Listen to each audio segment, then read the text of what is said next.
here on the Mix Lab with Jason Rios and Lefty Hernandez on WHCR 90.3 FM, the one, the only, the voice of Harlem.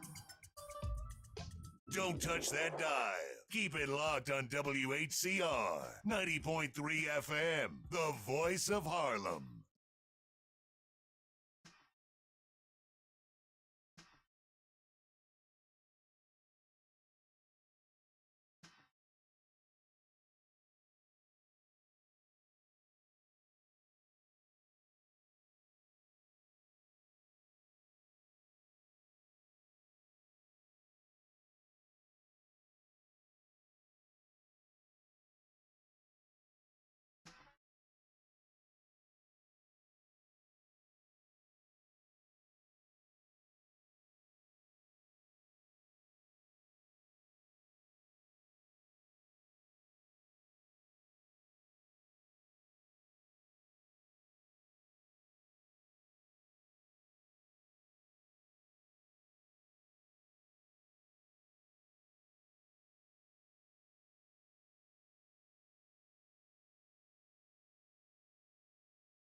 Oh, yeah. Oh, it's going to be on. Yeah. All right, here we go. Here we go. Thank Welcome. you for tuning in. This is Jason Rios alongside my partner. I'm Lefty Hernandez. And we are the Mix Lab right here at WHCR 90.3 FM, the voice of Harlem. Yes. Welcome to the Mix Lab, everybody. It's Tuesday once again, 6 p.m. The place to be is right here with us. The voice of Harlem, as Jason has just said, WHCR 90.3 FM. Jason, we got a show today or what? We got a tremendous show today. We have a show today or what? We have some amazing people in the studio today, and we're about to turn it up any second now. So, ladies and gentlemen, as you know, the Mix Lab every Tuesday right here with Jason Rios. I'm Lefty Hernandez, and we have been doing a lot of great things here at the show besides featuring some wonderful DJs doing their things, bringing in their music, their talents, and their backgrounds, doing some spins for us. Last week, we had a great show. And we continue this genre, we continue the tradition, but it's getting better and better. And we've got some amazing guests that we have been lining up coming into the studio. We are so honored and blessed. And today, tell us who do we have today? today? My goodness, today I'm going to tell you who we have here today. You know what? All right, so today we have an amazing gentleman, all right? He's a DJ. He is a promoter. He is talented. I'm going to call him an artist because he is. I know him for a very long time, and we'll talk about that in just a little bit. And today in the studio, we have the one, the only, Joey Carvello. Thanks for having me, fellas. Yeah. Happy to be here. What's happening, Joey Carvello? Nice and warm in here, that's for sure. Cold out there, man. I'm telling you. It's bad. Awesome. That's okay. I want to let the listeners know, and of course, so you're tuning in with us here at the Mix Lab Tuesday night. Every Tuesday with Jason Rios. I'm Lefty Hernandez from 6 to 8. And as we mentioned, Joey is with us.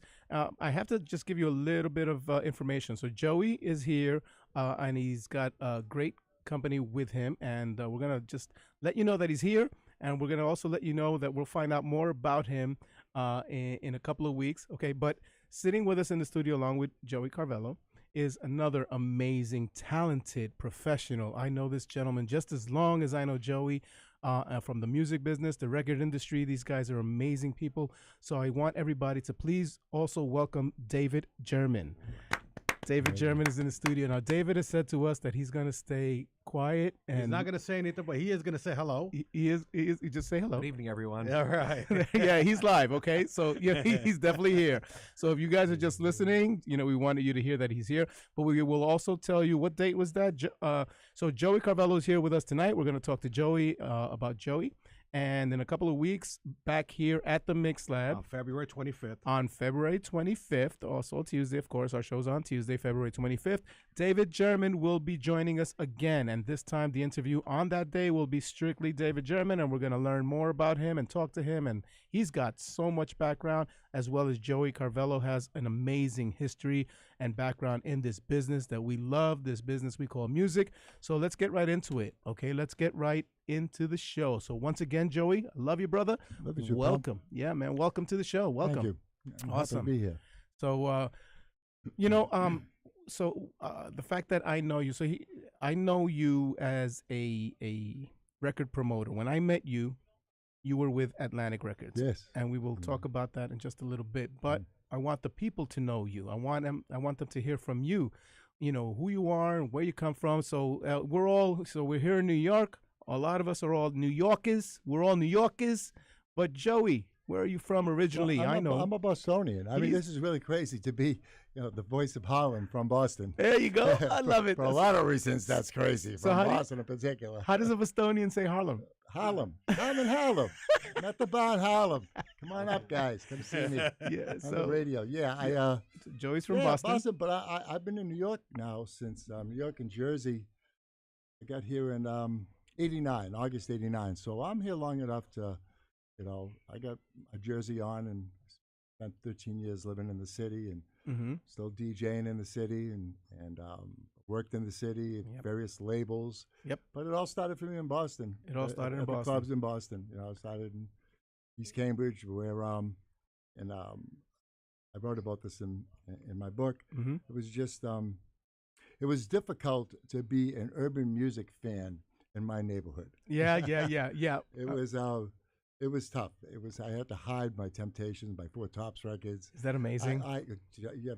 Just the stuff I was called and I was referred to was just crazy, and it's just amazing that I was able to get out of that atmosphere and make the transition. But that had a lot to do with what happened socially in the 60s. I mean, right.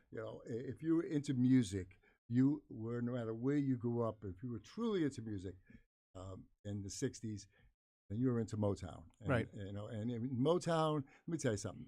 The 60s set up the 70s like crazy. Because in the 60s, the 50s, we come off the war, that we have a booming economy, the baby boomers, kids are being born 1,000 a day. Everybody's doing great. And the 60s come around and we start to take a look at our inner selves. Say, what are we and what are we doing here and what can we do to make life better for all the people around us, And I started, in the music started me thinking about, wow, this is just amazing that these songs that they're writing are just so much. I'd love to hang out in Motown, and then you come with, you got a guy like Muhammad Ali with Cassius Clay. Then you come with Cassius Clay. Now here's this really handsome, articulate black man that appeals to white people. Scares the shit out of people, scares the hell out of people. Sorry. That's okay. Beep, sorry. Beep. Scares the hell. Scares the. We're working on that. Getting a delay. Scares the hell out of people. Which shouldn't, because it was like he was accepted into white culture. It was like they're invading us. That's just insane. It's crazy. Then you have Malcolm X, and everybody's like, white people going, get it at the Malcolm X. And all Malcolm X wanted to do is teaches people how to have spend for themselves, take care of themselves. Right. Then the Black Panthers come around. And that really scared everybody to death. Yeah. But those guys were taking care of their own neighborhood, taking themselves. And the violent ones were the white guys, with the weathermen here in New York blowing up buildings. But then you have the Beatles. And then the Beatles comes to the States and gets right in the middle of that pot. And all of a sudden, it's like things start to loosen up. Right. You know what I mean? Yeah. Music starts to cross over. Yeah. All of a sudden, a lot more black music is making it out the top 40 radio. You know what I mean? All of a sudden, you got this whole white population, guys like me, especially in towns like Boston, that had to hide it. But where do I go to find it? There's got to be more of this music. I only have one radio station in Boston, right. WILD, and it was sunrise to sunset. Sonny Joe White, the great Sonny Joe White, was the morning show DJ and programmed it. And that's the only place that white folks go to get black music. But it was tough for us to take the black delivery. I had no idea what a Colt 45 or Concoline was. I had no idea, and I didn't care. I just wanted the music, more of the music, more of the music, more of the music. So I heard about we going out to clubs, and we're going to these usually band clubs where they, it was just horrible music, just bad rock bands, and my friend Frankie D. Pasquale told us about this place. I heard about this place called Zelda. Yeah, tell us about Zelda. Zelda. That was your first experience. That was my first one. And he said, Zelda. I said, what's a Zelda? He said, it's this little place up on Calm Ave that everybody gets dressed up. The waitresses are all hot. They like Playboy bunny outfits, and they play all soul music. They play all soul music, and so it's called a discotheque. Discotheque. I said, okay. So it's right to the Webster Dictionary. Right to the discotheque, and the music library. That's a French to it. So okay, that's cool. So okay, Discoteca. they're playing records. There's not bands. They're playing records. Right. I said, okay, we're going. So we all get cleaned up and we go. And the short version is, we see the velvet rope. And back then, the velvet rope was a welcoming sign, which changed a lot down the line. But we get in, and and this is like, I see this part in black and white until I walk into the club and I go through the doors, and the first thing I hear, which I never heard before, Soul Makossa by Manu Dibango. Can you imagine a guy who likes soul music, never heard that record before, walk into a club with speakers everywhere and a mirrored ball and dancing, and you look and you're going, it's Soul Train, only it's white people. What is this place? Where am I? Am I in like another universe? It's holy God. And my friends, of course, they're going after all the beautiful women, all the girls. Everybody smelled good, looked good. It was just beautiful. And I just sat there. I stood there, and like it went into color for me. And everything just exploded. And in this one night, a soul guy that never heard these, I heard Doing It to Death by James Brown. I heard Sugar Pie Guy by the Joneses. Wow. Nice. Nice. La La, the Peace Song by O.C. Smith. I heard that for the first time that night. Look Me Up by Blue Magic. Wow. So it's just one after the other, and I'm just like freaking out. What are these songs? And you're loving it. Loving it. That's the key. I was just, and I said, where's it coming from? And I see a little hole in the wall, and I go over and it's by the dance floor. I look, and there's this guy, Andrew DJ, and make it short, I've watched this guy go back and forth. I go, wow, it's pretty good, and it was all quick cuts. There were no blends because there was no constant cue back then, and just one after the other, and I just look in, and he'd look up and look down and look up, and he had an attitude. You know what I mean? He had an attitude. Yeah. But, he was the man. He was the guy. You know what I mean? Yeah. And so, and I was just, and I wanted to ask him whether there was, and I didn't, and I left, and I withdrew, and we hung out for the night, and then the next night I went right back. I remember I went on a Wednesday, went back on a Thursday, and this time I brought a pad of paper and a pencil. You got hooked. And I just sat there, and I wrote the hooks, and then I finally, and the DJ stood up, and he looked, and he saw me with a piece of paper, and he waved me over. Wow. And he goes, what do you need? I said, what's the name of the last song you played? Stop and Think by the Tramps. Holy shit. Whatever it was. You're not the one that created Shazam, did you? No, something like that. Yeah. It was a pad of paper and a pencil, and that's how I got hooked. Started buying the music. I'll Always Love My Mama. That's the one. Wow. That's what that knocked me on my. That's what I was. What do you want? This one. I'll Always Love My Mama, and that one there. Go out and find that record was very tough because there was only 2 record stores that sold black music in Boston. There was Skippy White's at Central Square, which was in Cambridge, which I could go to. Dude, everything was white. And then Dorchester, where I couldn't go to, but that's where the good records were. Dorchester. Wow. Dorchester. I love it. Dorchester. I love That's it. where the good records were. And eventually, I went out to the Dorchester and they stopped it. What are you guys It's like doing being here? in England. What are you doing here? So I couldn't buy some records. You know what I mean? Okay, well, we're Yeah. watching you, and Yeah. it was cool. But there were only two places to go and try to find those records. The next day, I was up the next day, first thing in the morning, before I even went to work. Yeah.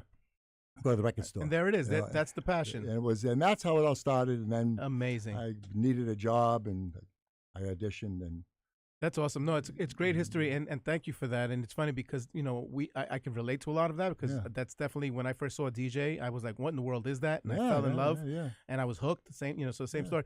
And it's funny because you mentioned so being from Boston, and like very similar to what we have and who we are here in New York, but obviously number wise, Boston is a much smaller Boston was a town. There was a definitive line.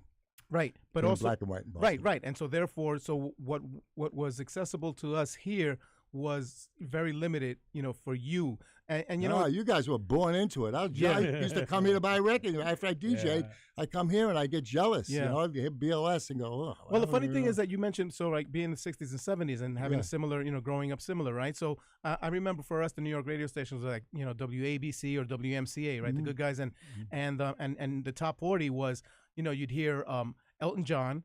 You'd even hear Elvis, some of his later stuff, and that kind of top 40, material. But then you would hear like the Spinners, or you would hear, like you just said, some of the R&B groups, Earth, something later on, Harold Melvin and the Blue Notes. The Spinners were like one of those that really broke through that. Right. So it couldn't be a fall in love. That album was just forget about it. But I could relate so much because even though like we love music, and we probably, I know that I fell in love with music before I even knew I fell in love with it, right? And listening to music, no matter what it was on top 40, but there was something about the Motown and all those R&B songs when those came on. Yeah, we just felt. It's hard we felt the groove. I liked that before. I mean, I have tattoos. My tattoos are all rock and roll tattoos. Yes was my favorite band. Do we have time to show them? Yeah. Yes was my favorite band. I was Buffalo Springfield, Crosby, Stills, Nash and Young, Wow. Cream, Zeppelin. Led Zeppelin. I went to see Hendrix. I went to rock shows every weekend. I couldn't go to the R&B shows because I just couldn't go to the R&B shows. We weren't allowed, And I think that it really changed a little bit when Martin Luther King got assassinated. Right. Martin Luther Yesterday, King Day. happy birthday, Martin Luther King. In Boston, James Brown was at the Boston Garden. Right. So you can imagine what kind of heat there was. But the mayor of Boston, his name was Kevin White. Can you believe that? Amazing. White. His name was Kevin White. Comes out on stage, gets with James Brown on stage. They have a little conference. And there was no rioting in Boston that night because what James Brown and Kevin White did, it was on TV. It was televised. So we, as bad as Boston was, we thought for sure when Martin Luther King got assassinated. I mean, I know. So I got beat up because I got comforted, a girl in my class the next day. And I thought for sure that Boston was going to burn. But it didn't, But it didn't change either, but it didn't burn. Well, you know what, and also through time, right? Like, the political heats, but also the fact that throughout it all, it always seems that music seems to be, to soothe the savage beast. That's music always is, It brought everybody together. Always. And I could see if it was like it was the Fifth Dimension at the Boston Garden. Okay, but this was James Brown, right? And James Brown was still say it loud. I'm black and I'm proud. He brought it up. He was, he is, a powerful show. He had that show power. But he was just he knew and he did it, and that was big. And that's a great point, right? So for us, great music and we love it, soul power, and say it loud, say it proud, sounds right. But at the time, the political heat, and at the time when he was doing it on stage, when all this is going on socially all around, it was definitely a moment of like, let's keep an eye on this. Also, you got to give Ed Sullivan a lot of credit for what he did in the '60s and how he presented. He did. It's a man's world. I mean, James Brown's performance of "It's a Man's World" on Ed Sullivan back in the '60s. That was one of the greatest performances I've ever seen in my life. That was amazing. And every week they had on. It wasn't the Temps. It was the Supremes. It wasn't that. It was the Four Tops. They had them all. And that was another thing that fed me. That was saying it's okay. I mean, it's okay to have a juggler and Sergio Franchi and then they have the Temptations, and then a dog show. Right. But everybody was there for the Temptations. Yeah, it's That's amazing. the truth. Yeah. Well, and in even early '60s, the Beatles come in, and a lot of that their, changed. but a lot of their sound, right? Like The the soul. music was all soulful. The music that they What's grew all up the on. harmonies, of course. Yeah. It was all the soul music. Even they were even actually, singing and performing all of those soulful tracks before they Little became. Richard. They were doing Little Richard songs, but Before Little the Richard was big- yeah, doing before- Little Richard songs. Yeah. Just want to let everybody who's listening, and if you're tuning in, listening to us, get a chance to watch us. Also, we're on Facebook, right? And we're on the other, we're on Twitch. We're on Twitch, MixLab, Yeah. Okay. YouTube. Yeah, we're on YouTube and we're on Facebook. But everybody, you are listening to the Mix Lab here. It's live with Jason Rios. I'm Lefty Hernandez, and we've got some amazing guests in the studio. We're talking to Joey Carvello, and I want to let people know that in order for us to understand today's music and what we're listening to and where we're going, we need to, also learn and listen to where we came from. And well, that's where we came from. Yep. Joey's got a great, oh my God, just this man. Amazing the history that he brings to the table. I've been very lucky to be able to to stay as long as I've stayed and make the transitions. I mean, people know me as a disco guy, but my biggest success, believe it or not, and nobody knows less about hip hop than I do. But my biggest success was in the hip hop zone. Is that amazing? Nobody. Is that amazing? And maybe that's why I did so well, because I never tried to fake it. Now, it's not like I didn't work with any big names.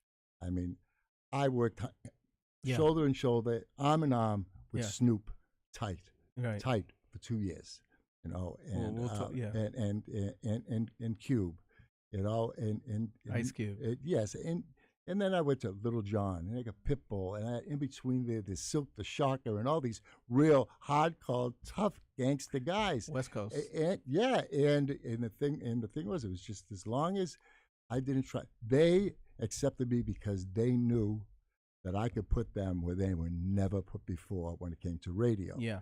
And they liked me because I was a DJ. Snoop was very standoffish until he found out I was a disco DJ, and that was it, because him and his mom used to break open 40s and listen to disco records, and his favorite artist from back then was Willie Hutch. And that happens to be my favorite guy, too. Motown. And I just started laying down the Willie Hutch, and he was going, Yeah. And that was it. And that was it. That was music. Now, this is an example where music really bonded, and it did, and I bonded with him. Yeah. And I can say it now. Somebody says, Joey Carvello, Snoop says, hello.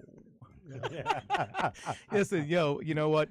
Music, match made in heaven, and I know you a long time, as well as David German. I met you guys in the music industry. Yeah, well, you guys kept the beat going. Yeah, but I'm saying that because as a DJ, you meet a lot of professionals, and there are, this industry is very competitive, and just a lot of people, and the who's who. And Joey, you've always been a stand-up guy, you still are. You laid it out. You spoke music. You said what you had to say, and every time you said something, I got in a lot of trouble, a lot of those conventions. Yeah, but I got in trouble. But it was because you're that guy. But it's because I got trouble on the executive end. Right. But I didn't care, because that didn't stop me. But that's because that's exactly my point. You're that guy. Listen, I only preached. Here's what I preached, and I know what you're talking about. When I did all those conventions when I came to New York from between 89 and 95, I did a lot of conventions before that, but those in particular, and I remembered I was looking at, when I said this, I was at a new music seminar, the very first new music seminar, and I was looking straight in the eyes. Yeah. At the Marriott in Times Square? Yeah, exactly. Yeah, the revolving, Yeah. But this was in one of the ballrooms. Yeah. And I was up there. Tommy asked me to come up. Tom and I go way back, and he wanted that really. Tom Silverman? We go way back. Tom Silverman, so people know, is Tommy Boy Records. Yep, Tommy Boy Records. There you go. So, where was I? So at the seminar, I'm sorry. Yes, we're at the seminar. And I was looking at, and we were talking about how I was able to get, why was I able to get so much, get my record company to go get all my dance records on the air. Like I just come out the Bingo Boys, right. the top 10 radio. So how did you get your, and I said, whoa, guys, and I'm looking right at it. I said, what are you talking about them? They didn't do shit for me. they're never going to do shit for you either. All you guys at the major labels. I saw beep, beep, I'm sorry. They're never going to do stuff for you. And I said, you're going to have to control your own destiny.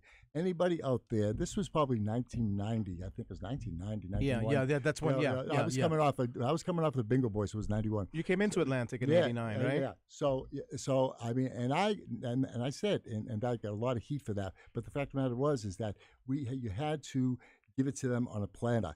This was very common to all the major labels. They hated the dance music departments. Right. You know, and I'm not going to speak for David, who's sitting next to me. And by the way, David is my publishing consultant. I wouldn't have a book without David, just so everybody knows that. Yeah. That's one of the reasons why he's here, besides my But people friend. also know just his background, too. He was a director at Arista Records, but we'll talk about that in 2 weeks. It may not have been as bad for him because David was a little bit more passive-aggressive than I was. I was not passive in any way, shape, or form. Yeah. I went and I got it. You said it how it was. I said it and I think it worked because a lot of people started to step up and all of a sudden, RCA's crossing over. A lot of the black boxes crossing over, but Joey, you also did it. The thing with you is that even though I had an open door policy too. Yeah, but right, yeah, you I did. I shared my relationships. You did it, but you also maintained. You're humble.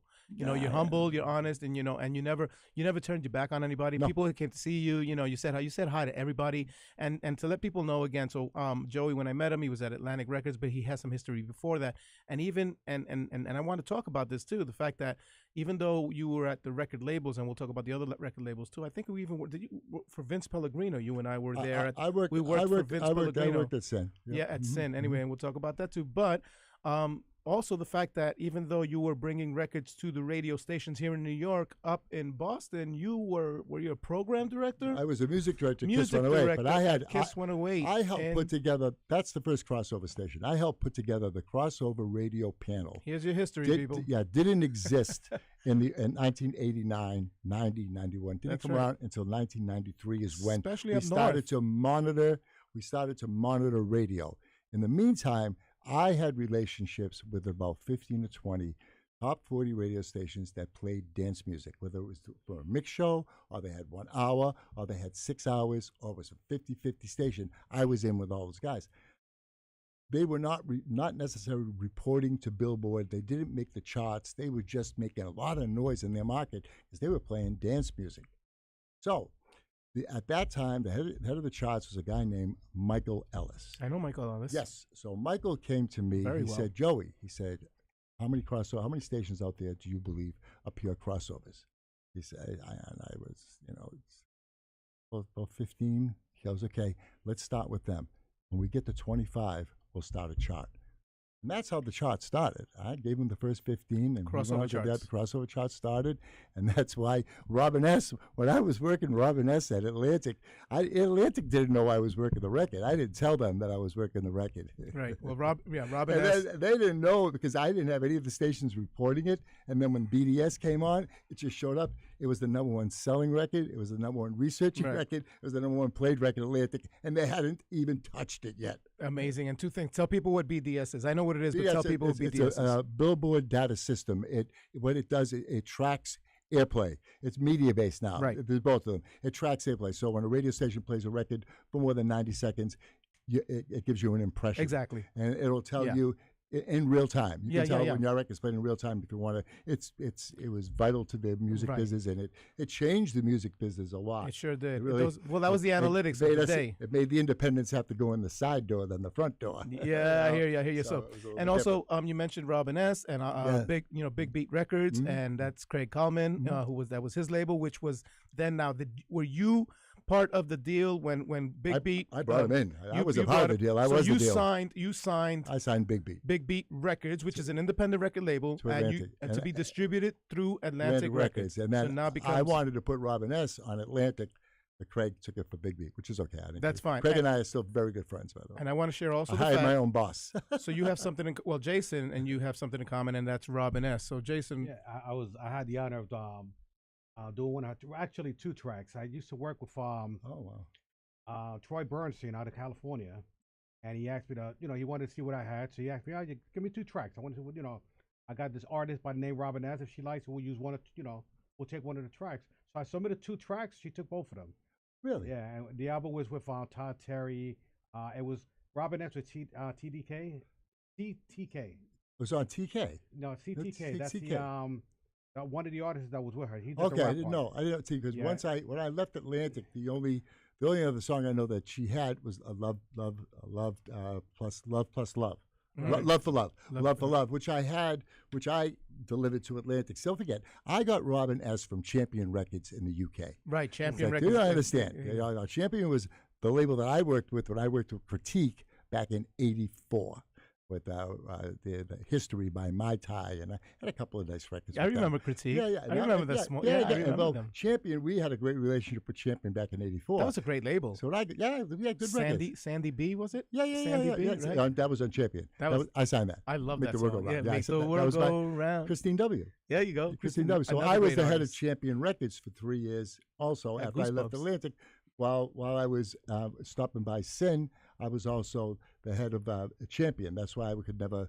That's why Vince and I could never come to terms in our relationship because I would not give up my entire life for Sin. Vince, mention Vince. Oh, Vince Pellegrino. Mm-hmm. Oh yeah, the late Vince Pellegrino. Yeah, an amazing guy. But anyway, Champion. That was like really. I mean, That was a that wasn't great with the label. flagship house label. Yeah. I don't know what was. I mean, I have to say that. Yeah, Sour Mia by Faithless. I mean, come on. that was if awesome. that wasn't EDM, Faithless. that was 95. Yeah, it was beautiful. 95. That was a beautiful Yeah, record. KTU That when was we came yeah. on in '96. Yeah, Yeah, that was Rolo and Yeah. Dido. Yeah, Yeah, that was mine that was too. an amazing But song. that was one of my backdoor labels that the I church never talk bells, about. right? The church bells. Oh yeah, I love It's that. Champion. Yeah. I mean, Champion was that label that I don't talk a lot about. But I had nothing but we had All right, 5 or so 6 number 1 records there. amazing. So, ladies and gentlemen, once again, we are live here at WHCR 90.3 FM, the Mix Lab, with your host, Jason Rios. I'm Lefty Hernandez. Some amazing guests coming through our doors these days, and we're truly blessed. And today we have Joey Carvello. He's telling us a lot about the music. And I want everybody to really, really chime in. I want you people to get the phone number. We're going to ask you to call in just a little bit. We're also going to ask you to, pop up some notes in the chat room. Because, like, as I mentioned, right, the music that we have today and the music that we got, moving forward, but it all has, comes from a history. And Joey has got a great extent of this history. And I just love the fact that he, he's the most people get their feet wet, right? This guy was knee deep. I never stopped. It was like officer and a gentleman. Like, why don't you leave? I got no place to go. I had no place else. What else was I going to do? I was going to get a real job. Right. I almost said real effing job. I held back. Okay. I just held back. I didn't say that. That's okay. who he is. You see, this is who he's always. That's that Boston in me. Right. We can't help it. This is who he's always been. And but it was why would I leave something that I love so much? And the fact that I get the chance to work with the hip hop end of the business to see how that worked, that was a lot of fun. So Joey, we talked about where it all started from, back in Boston. But like, had it not been for the DJ, I mean, what was your life like? Because I know, I know for me that New York, and we moved in neighborhoods and things were rough, and the heat, the streets were rough, and I had another thing. I was. I'm a black belt in Taekwondo. So when I started studying the Suk Chung Institute of Taekwondo. Suk Chung came over. If you know anything about Taekwondo out there, if I'm talking some Taekwondo people, Jun Ri brought Taekwondo to the United States from Korea. Wow. And he brought over 6 other instructors with him, and one of them was Suk Chung, and I was one of his students, and I was one of his star students, and I aspired to be an actor. I wanted to be an action actor. I wanted to be Bruce Lee. I was going to say those are the Bruce Lee days. I learned how to use the nunchucks by watching Enter the Dragon over and over and over again. Wow. So I learned a lot, and that's what I really wanted to be. And it came in handy in the clubs.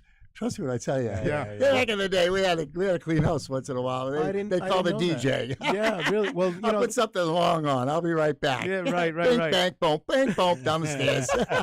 Well, and that's survival mode, right? Yeah, back where we grew up. That's what I wanted to Wow. do, and that's what I went. Then I got. I got behind the turntables, and that was it. You were hooked. I was because I grew up. I grew up in the '60s. Everybody was in a band in my neighborhood. Everybody could play an instrument. I couldn't play anything. I could barely play with myself.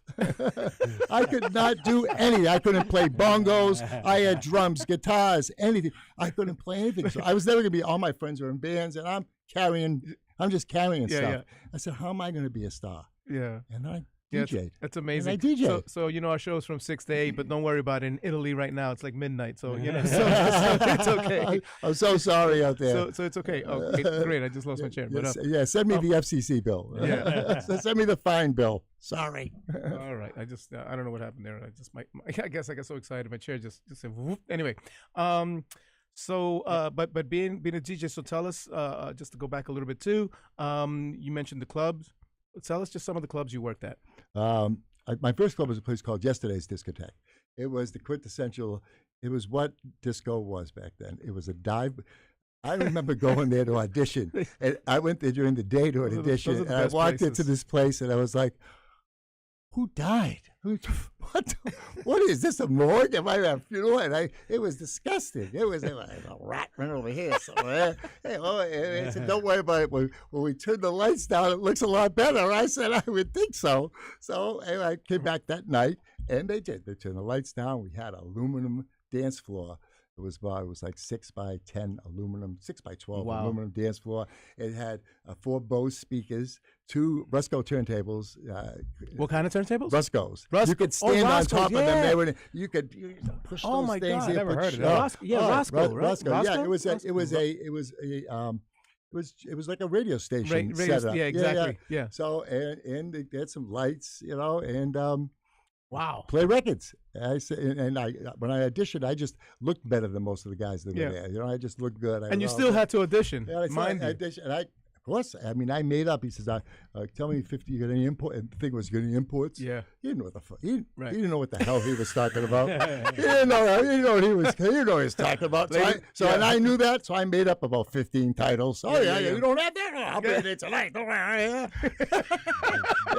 That's smooth. That's good though. It worked. The first song I played was "Dance and Shake Your Tambourine." Love it.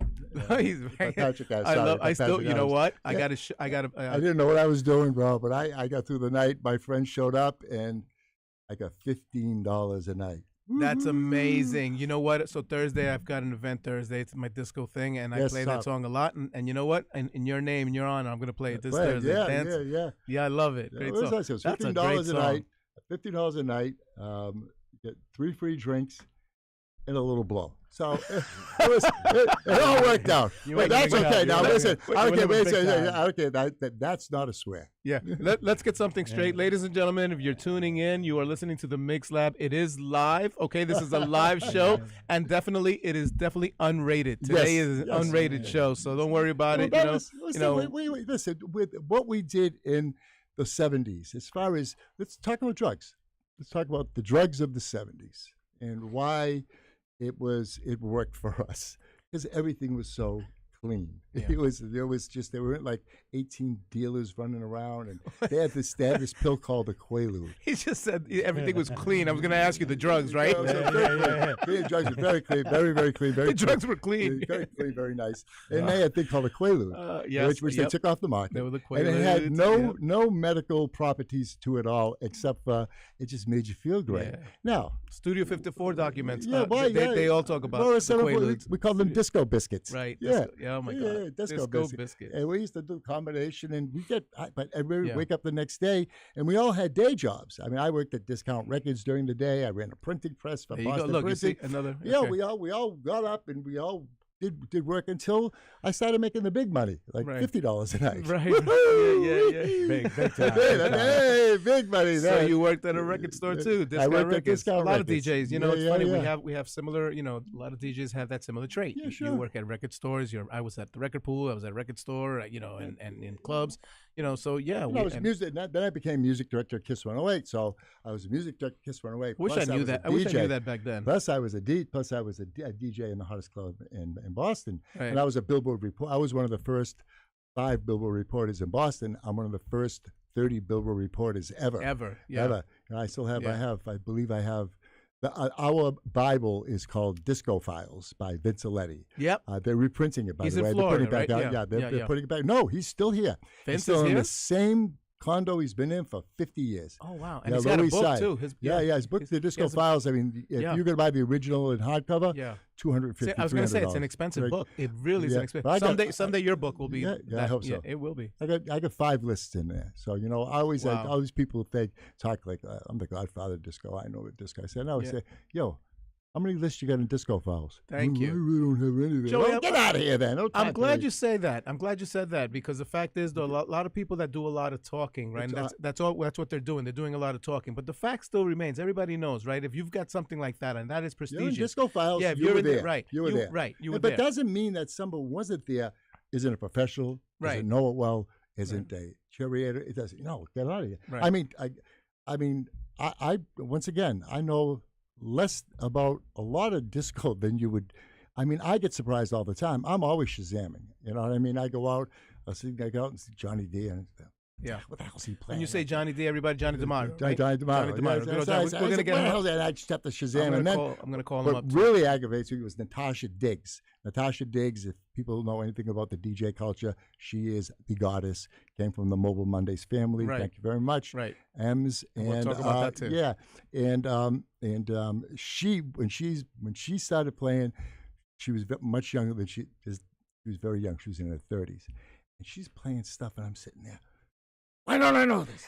Why don't I know this? And then she go about telling me, I knew that. Why don't I remember that? It just aggravated me. Right. But I love it. Yeah. But the thing is, I love it because, when somebody says, what are you doing Shazamming? You know why? Because I learn all the time. Well, listen. Every time I go to a club, I learn something new. We're always asking, right, Jason? Always. I'm never afraid to say, that's right. Listen, where the hell did you get that? Listen, a good DJ, you know what? A good DJ, what makes him a great DJ is the fact that he's actually tapping someone on the shoulder and saying, what was that? Yeah, I see it. I mix. I'll go up to the DJ and say, I'm going to steal that one. Good for you. I'll tell them. People sometimes make fun of people who are Shazamming only because they see them hiding behind a tree. Right. Yeah. They do it like they're looking at a dirty movie or something. Looking at porn. They're looking at porn, right?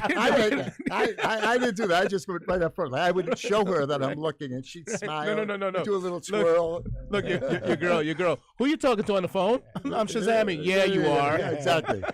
Who are you Shazamming? Who are you Shazamming? Good.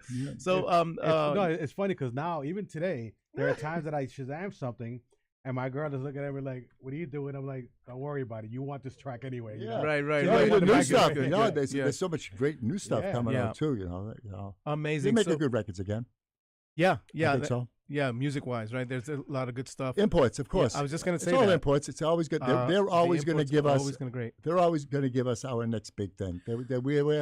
I think our days of being where we were in the 80s, 90s up to 2010. Uh-huh. I think it's gone. I mean, you have just one artist, and then where somebody would rather get a record and say, "I love this record, man. I would love to play it, but it's easy for me to play Taylor Swift 5 more times than give you a shot." and that's the state of the business. Wow. That's why I retired, because my style of promotion, that up-tempo guy and my credibility and my background, they didn't care anymore because it was all about stats. Yeah, exactly. And so again, which is too bad. Joey, we talk shop, right? With David, we talk shop, and the things that come out of us, and we understand each other. We talk lingo. But our listening audience, you just said something right now. You just said that when you go, you promote something, and you say, and you meant the radio station. You were referring to a radio station. You bring something for them to play. The radio station turns around and says, "I'd rather play Taylor Swift 5 times than to give you a shot." No, that's give you a shot. For them to take a chance, of your song that you're bringing in. Yeah, they're covering their own asses. They're making their right. But that's those days. That's the way it is today. So give us a little snippet and let everybody know. So once again, I got to let everybody know you are listening to the hottest thing on the air right now, the Mix Lab on your radio dial, WHCR 90.3 FM, hosted by Jason Rios. I'm Lefty Hernandez. We've got a great little show here that we're looking to really amplify and grow and blow up, and it's because of people like you coming onto the show and giving us, the talks of what this thing we call music, what it is. Tell everybody a little bit about being a record promoter. I mean, I know that we got to kind of cram it all in, but we talked about you were at Atlantic Records, you were over at some other record labels. I started at Warner Brothers, RFC, Change. Yep. RFC. Okay, so I started hot. I started with Change. And I'm gonna say RFC is Ray Francis Caviano, another great person, another great friend of ours in the music business. He signed on to be distributed through Warner Brothers Records, which was the last major label to get in the. That was his record label. Yeah, they were also with you at Atlantic, or was that before? That was part of WIA. We were all part of the family. And I tell everybody, WIA is Warner Electric Asylum. Warner Electric Atlantic. Warner Electric Atlantic. And then you had subsidiaries. You had Asylum underneath Electra, Echo underneath and these Atlantic. are the major record labels who then distributed other labels. They were all WIA was distribution. Right. That's where all the records were, and that's when you wanted to buy something that was on Warner, Electra, or Atlantic. Right, they owned the catalogs. You would go to them and say, I'd like to order this, and that's how that would work. Right. So, and all the local people and promotion people that worked for the variety of those companies were worked in the WIA branch. I was in the WIA branch. You were at Atlantic Records. When I was at Warner Brothers, I was the WIA branch. Then I went to Atlantic. I was in the WIA branch, but I only lasted 7 months there. They fired me for work and Let Me Be Your Angel by Stacey Lattisaw. Yeah. What a great song! Yeah, they told that's Cotillion. That was Cotillion Records. See, I was looking. I hated. I was at Atlantic, and I just hated the music. I hated the music they would give me to go to radio with. We're talking about promotion guy. Right. This is what a promotion guy is supposed to do. Tell us. Okay, so I'm listening to all this stuff, and I'm looking at what they want me to go get at radio this week, and I'm going, all these records, these are really, really bad records. I look around, I said, I got a bunch of stuff over there from Cotillion that came to me because that's part of Atlantic. Right. Let me see if they got anything that I like. The first thing I opened up was Let Me Be Arranged with Stacey Lattisaw, and I went, wow, this is a hit. I said, you know something? I said, Sonny will play this. No doubt about it. I go right to Sonny Joe, I Kiss One Away. They're going to play this record. So I go out, and I get dressed up like an angel. I get the wings. I get the whole gown. I get the whole outfit. I get the halo. You were a true promoter. True promoter, and it was winter time. And I went to every radio station in Boston, even WBCM, which was a rock station. Story. Yeah, so I actually go to the RKO. The PD would see me, and they were doing construction, and there was a cherry picker out in front of the place. I gave the guy $20. I got in the basket. He raised me up to the window. And I banged on the guy's window, and he turned around, and he just sees the angel wings, but he doesn't see the cherry picker. It looks like I'm flying. Brought me in, gave me the ad, played it immediately, talked me up on the air. That's record promotion. That's what you're supposed to do. Out of the box thinking. You go there, you get creative, you make it fun for everybody, and you get your shots. And only the secret to being a successful promotion man for me is, first of all, your passion, but second of all, your track record. If you're right more than you're wrong, you got them. Because I was always able to say, yeah, remember the last time you told me I was wrong about that record? Right. What happened? Yeah. Okay. Yeah. You know, why don't you give me another shot? Yeah. You know, it's doesn't true. that buy me something? Just stop me someplace. And you have give to, me a you shot. know, every time, like, I will give you the greatest promotion story I've ever. This is the greatest ever, and it's not mine. There was a guy named Don Masters up in Boston who worked for Polygram. He'd been there for 100 years. And he's one of the greatest promotion guys of all time, Brooks, New England. Program director from Kiss 1-8 was a guy named John Ivey, who is now the program director at Kiss in Los Angeles, one of the greatest top 40 programmers of all time. Just a great guy, great programmer, fair guy. So that... Hold on a second. Okay. Is this who I think it is? This is exactly who you think it is, and I want to talk to the best guy in the whole Joey Carpello. Who's this? Can you identify the voice? Wait, raise his volume. Curtis Urbina. Oh, I was going to say, that's Curtis. Curtis. Who else? We're going to get back to that story, He's number one. He's my number one guy. We'll get back to that promotion story. Curtis. I worked with Curtis. Curtis and I worked together with Jelly Bean at Ola Recordings.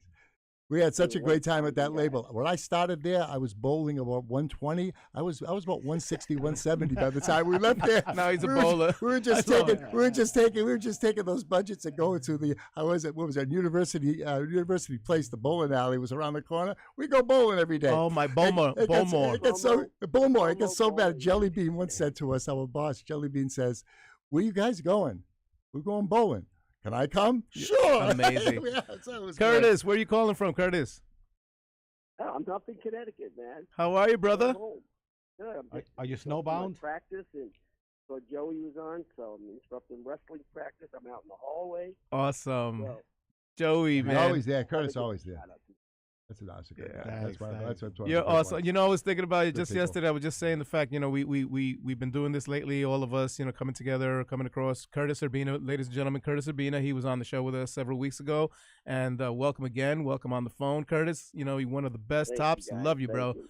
And we're talking about you guys. You're the professionals, and just getting you guys all under one roof, all at the same time, so that the world can really know what our music is, what this thing we call music, right, Curtis? The pioneers. Oh, no doubt. And you know what? I mean, the honor of this show, giving homage to guys like Joey Carvello, who's been so, truly so inspirational to so many of us. I mean, he was, just being a DJ up in Boston. I'm sure you've heard his story, and he's written a fabulous book that should get on everyone's playlist. And I hope you guys post it. Oh, absolutely. Yeah, we have yet to even talk about it. But yeah, I'm saving the best for really, last, Curtis. I've been in business, quite a while, but there were so many opportunities to visit Joey up at Atlantic, to visit Joey and hear stories about RFC and the many hits he broke, which inspired many of us, the next generation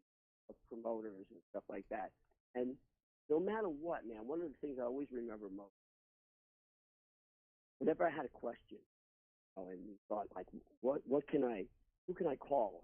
Joey always took two guys. yeah, to call. he was that guy. He And still is. He was that go-to that really helped steer our ship on the right path, how to talk to people, how to work people, how to talk to radio guys, and really, I mean, his evenings were legendary. Oh, Talked we had. about, I was there. Oh bowling, God. Oh my He God. went bowling. He still talked promo. Oh no. Yeah. We always worked. We Yeah. played. The Right. work was played to us. Hey, That was hey, the same thing. Curtis and Joey, the Baltimore 44, was that the early the neon disco night? Yeah. But bowling? we were going during the day. We were taking lunch breaks. Right. I didn't take a lunch break. We were going there. Like, we were putting it on corporate cards. I mean, Listen. I don't know how the hell we. Bowling. We were at Chelsea Piers hitting golf balls. Oh yeah, Oh, remember that? man. That was a good time too. Look at you I was guys. getting Look much at he's better, getting yeah. Curtis. He's getting excited, Oh, man. we had so much fun. Yeah, JB was such a great The boss. best- I will tell you, Joey, and you concur. I mean, the best nights were when promo people, all got together. Yeah, we had Sambuca. Especially if radio guys. Yeah, Oh, my God, we used to do Sambuca. Sambuca. And Yeah, we in the went clubs. to dinners at Joey. What was this, Sambuca? Or something? Sambuca. Yeah. Sambuca was across from the Yeah, Dakota, we went to and these restaurants. everybody, no matter what I did, everybody was invited. I made Yeah. sure if a radio guy came in, because I was very secure in my relationship with everybody, and plus the fact that I had really good records. But I felt that if I share this and we get more of guys from my lane getting in their lane, there's power in numbers. That's so right. it was in my best interest Yeah. to turn my programmers onto good promotion people, because they'll say, geez, man, thanks a lot. Yeah. Curtis, good guy. Good guy. Thank you very much for doing I that. appreciate that, I Joey. became, And I gotta tell you, and that lesson that Joey taught us during those evenings, that there were power in numbers, helped me later on when I became a music supervisor and I was trying to get music into films and working hard. But I knew that I wasn't just about promoting my music; it was about promoting other guys' music as well. Yeah, what you And do, that you still got do, me Curtis. further in music supervisor. yeah, Yeah. I have a gold record for Gonna Make You Sweat platinum record up on my wall. Me too. Yeah, but I was working for Atlantic at the time. Right. That's amazing. But that's Yeah, because of the because- cross promotion. Right, it was, Yeah. because I Larry knew, and Curtis and and Robert and David both knew. I wanted them, and I was either try to screw my best friend, one of my best friends, Larry Asgar, Right, Larry and try to Asgar, talk yeah. him out of it, Yeah. or be happy that the fact that I already had Louis and Mark Anthony. Yeah. So I told them, Right. I rember told David and Bryce, you guys are going to be the biggest thing in the business. Well, I said, Larry with the Asgar- right guy, and He was a part. Larry Asgar was Atlantic at He one was point. Atlantic. And then he broke off to do he his was the own guy. thing. He I did got in the Vendetta. promotion. Yeah. I got into the retainer promotion, dance music promotion business that I started as a retainer. I was there with Larry. My first thing he hired me on was Company B. And Yeah, I got Company that B. on Power 106, and then Eddie O hired me on Princessa, and then Bob Catania ordered me on Mars, Pump Up the Volume. All of a sudden, I had a business going. Right. There was no ads. I wouldn't get the ads, but I'd get your record played. Right. And then the label, and once again, all these guys that were giving me this money, they were working the dance end of the label. So the top 40 people didn't know what was going on. They wake up one day, and my number one record is Mars. I mean, what's that? So you have it. It's on your label. Right. Again, to the listeners, we're talking about Joey was with a record label, but then he breaks off to do independent work. I did independent work. So that's independent. So all these record labels are not coming to him. Curtis, did you do that too? Curtis, did you also? No, you didn't. No, you started your record label, Quark. I just ran record labels and stayed with labels. There were guys like Joey who Yeah. so good at. Yeah. A lot of guys. So there was. I worked for Rich Weinman. There was respect for guys like Joey. Yeah, I mean, I did it up until about 2 years ago. Honor their lane, man. That was their lane. Good at it. Yeah. And let them run with it. Right. And, exactly. Yeah. Those who tried. Yeah. There were some who tried. Yeah. Yeah, I sent, but and also you send. I sent back. There were times I sent money back. He goes, "What's this?" Didn't get the job done, but I made some calls like, "I'm going to give you your money back." That's never happened to me before. Well, then, always been that way. Listen, I'll let you guys have your time with Joey because he's got some great stories. I just wanted to call in. Curtis, you're the best. I love you. You are buddy. awesome, Curtis. Yeah, we're gonna do this. We're still on for this gathering, some kind of dinner or something. We all got to get together, man. And okay. There's no better person to put that QB that right there, sitting right next to you right there. That's the truth, that man. knows how to put dinners together and get people to come. He's been doing it for years. That's awesome. But, Curtis, thank you for calling. Thank you for calling. Have a great night. I'm going to keep on listening. Love okay? you, brother. Thank you so much for calling, bro. Be good, brother. Awesome, man. Joey. Oh, so man, amazing. So you were in the middle of a story. A promotion. This is a promotion. This is what you call the ultimate radio promotion stunt. So. Once again, Don Masters, Polygram Records, been there for 100 years in Boston. Up in Boston. And, they stay there as locals and regionals their whole careers. And the program director is from KISS 108. His name is John Ivey. John Ivey's now the program director at KISS in Los Angeles. He's been there for, got to be 15 years now. One of the greatest programmers of all time. That weekend, so Monday was Music Day, where the record labels go to the radio station, sit in line, and they get an audience with the program director or the music director, depending on how the relationship was with the station, sometimes both. So they would go to the program director and pitch their record. This is what we're going for this week. We know that you're doing your ads. You put in your new music on Tuesdays. Would you put this in for me? And please tell Billboard that you're playing my record, because they want to be in the playlist too. Right. Got it. Okay. So that Sunday, David Copperfield made a 747 disappear on TV. Do you remember that? No. David Copperfield was a magician. Yeah, This the is magician. the magician. Yeah, This is probably, it's got to be the 90s. And he made a 747 disappear. Now, and this is in the middle of summer. Don Masters goes in and he says to John Ivey, he says, I have this record. It's by Bobby and the Red Sox. I'd like you to play it. And John Ivey listens to the record, and he says, you know something? I don't know. I don't think so. I'm not going to play something like this. He says, and Don Master said to him, I really need this. I really need help. He goes, I'll tell you what. You make a 747 disappear, and I'll give you the ad. And Don Master said, okay, and he left. Okay. So the next day, it was 95 degrees out. And John Ivey looks outside his window, and a truck pulls up.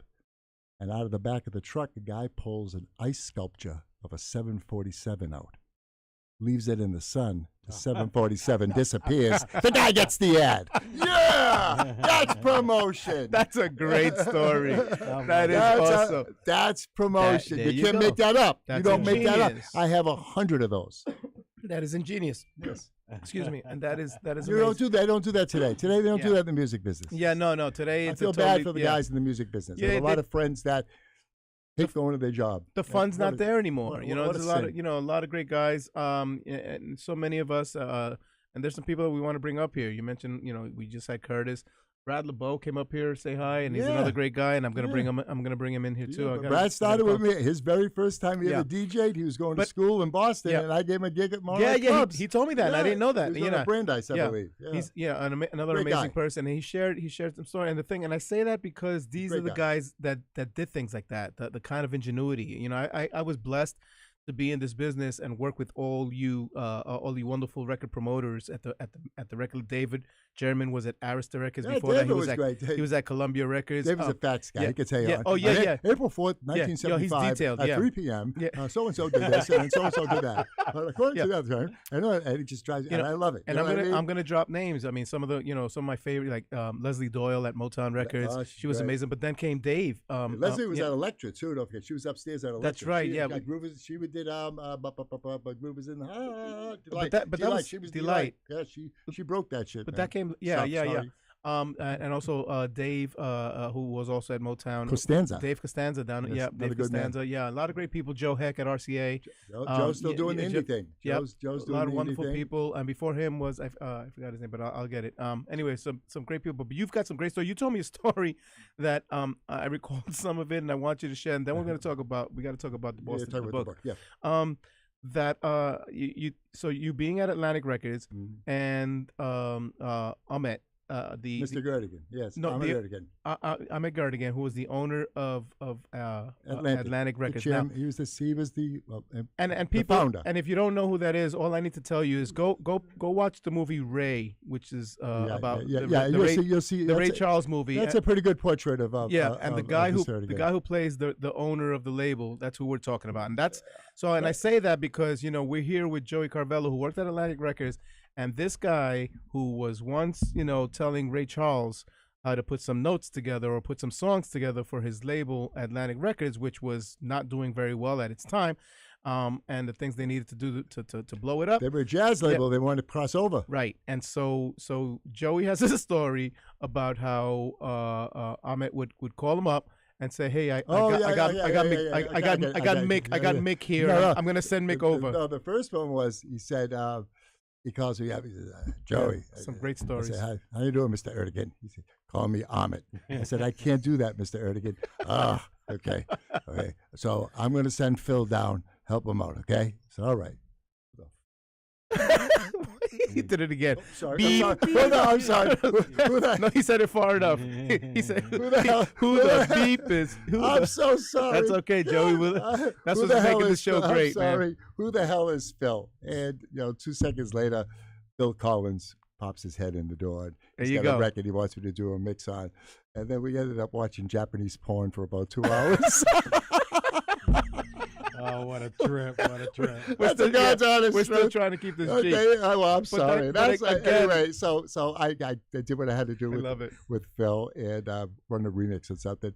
And then I was like always leery about, he says, "You did, Joey, how you doing, Mr. Erdogan? Call me Ahmet." "I can't do that, Mr. Erdogan.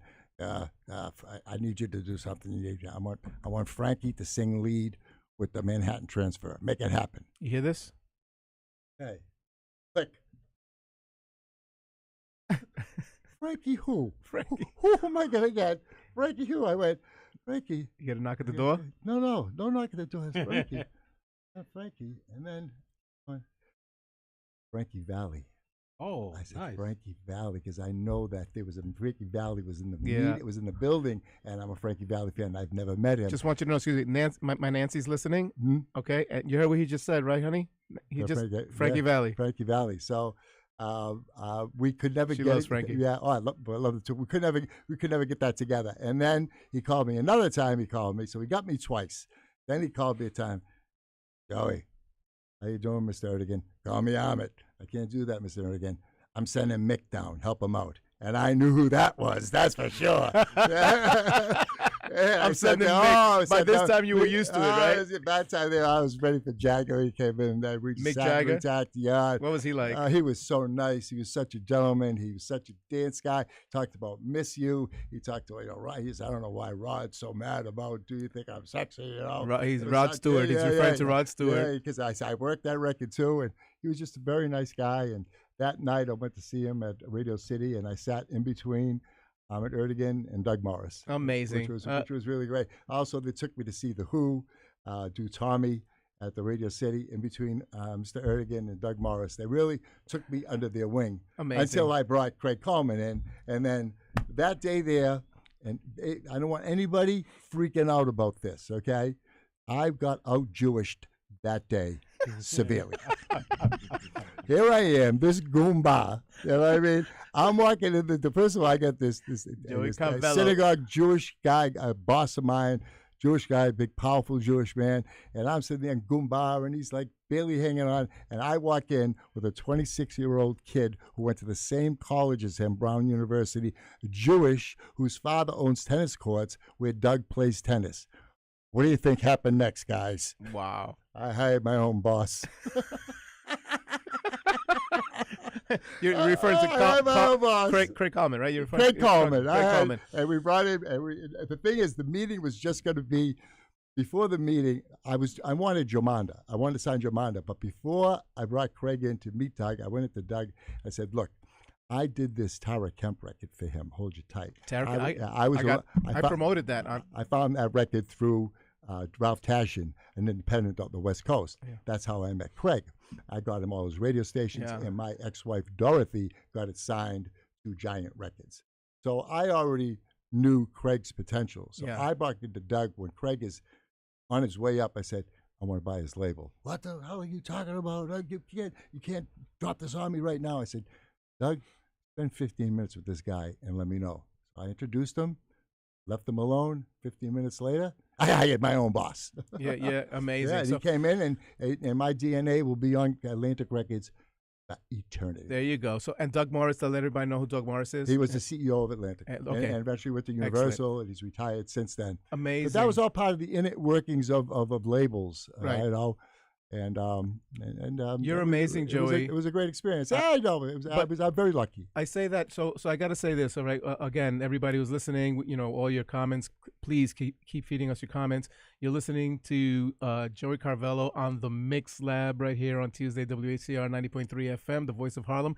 And I got to say this really quickly, right? So Jason Rios, amazing friend, amazing guy, amazing DJ. He's your host. I'm your co-host. I'm Lefty Hernandez, and Jason and I are always talking about. So today, you know, it's very challenging, but a platform such as this one that we're on right now, right, the Mix Lab, is the platform that separates, right, you know, the men from the boys, right, and people, as you're listening, you know, again, Joey Carvello. And he's dropping names like, you know, these are all his best friends. Mick Jagger, come on, people, you know who Mick Jagger is, you know, and all these wonderful. I mean, Donna. Donna.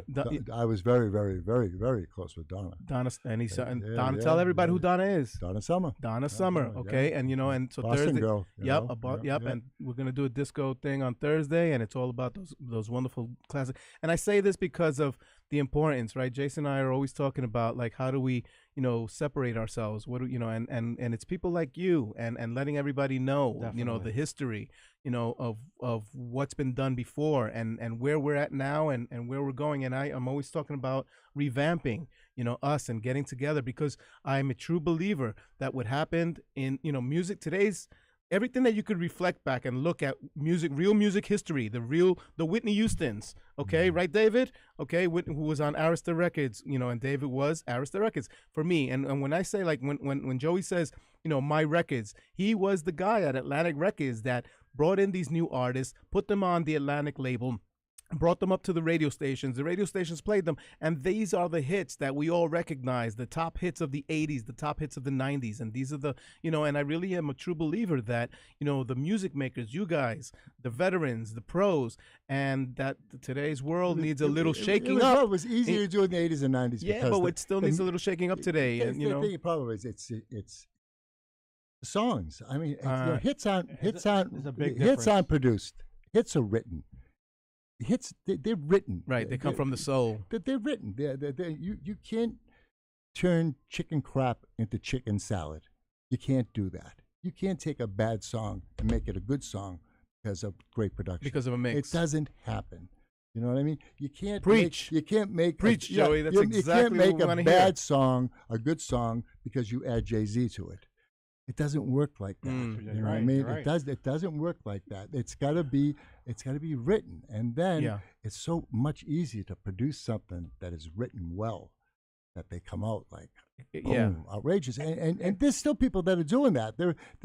I still hear some records here and there going, I wish I could get to that label so I could work that record. I mean, up until the last one I came this close was Alex Newell, Kill the Lights. Was I forget who did the mix on it, but it was on Big Beat. Alex Newell. It's called Kill the Lights. It was in the TV series called Vinyl. There was that TV series called Vinyl that lasted, didn't make it all the way through. And I had the record, and Craig hired me through Big Beat, and I got it. And I went up to KTU, and I had all three of the people that made the Bartel. What was I forget the program director's name. He's not there anymore. I'm sorry, where? At KTU. It was a Bartel. It was Hollywood Hamilton gave me the green light. Well, Frankie Blue. Well, when I came in after him in the 90s. Yeah. So What are the guy's name? He's not there anymore. Dave Savini. No. Dave Savini was music. But I had all three. I had the three people, and I had to get it cleared from the head of promotion for Big Beat. Okay, I'm not gonna tell you who it is. It's a friend of mine. Mm-hmm. And he was the head of promotion for Big Beat because he's the head of promotion for Atlantic. They were going for #1 on 21 Pilots, and they needed every spin they could get. So I had to wait a couple of weeks to get my ad. And what do you think happened? You got to get it when you got to get it. 2 weeks later, TV series went away, and I lost the record. Mm-hmm. But the record companies are their own worst enemies. Yeah, Their records, they are out there. Trust me, they're out there. You know who's got a lot of them? I've been listening. I get Casablanca sends me this stuff all the time. They always got good records. Robin's always got really good radio sounding records. Why they're not on the radio? It's not definitely. Corey is more of an independent label. The guy knows how to work radio across records. We're talking about Corey Robbins. Yeah, but Profile Records. He gets frustrated with it too. You know what I mean? You can't make the moves that he used to be able to make. Right. He used to be able to go. You had Corey Robbins. You go up to Robbins Entertainment with a record at KTU. It was automatic. Yeah. 5 to 10 years ago, of course, boom, bang, bing, boom, you get your shot. Today, I love it. It's great. Yes, I think it'll work, but I'll play Taylor Swift another 5 times. Right. Yeah, I know. And that's it. I know. And that's how it goes. So that's why, guys, it's very important that people keep on supporting the club culture, because maybe, just maybe, that program director will be in a room like a program director from KTU was at the Copacabana. And maybe he may hear some record that the DJ is playing that's a new house record on Defected or Juno that they got off of Discogs. And that program director goes, oh, my God, I'm going to put that in my mix show. That's how this has to work again, because it's never going to work again unless it works like that. That's how Frankie Crocker. That's that's what BLS. That was it. That's what exactly did. All the greats do. He'd go to the garage. He'd go to the club. Joe Salkowitz had people. Yeah, Joe Salkowitz, another great guy. Tracy Clarity would go to the club. Steve Smith would go to the club. It's funny you say that. Clarity was she was an intern when I was at KTU. She came in as an intern, working for us as an intern. She became. That's how dedication. Joe Salkowitz, he just celebrated 17 years. Yes, we just talked 2 days ago. So these are great people.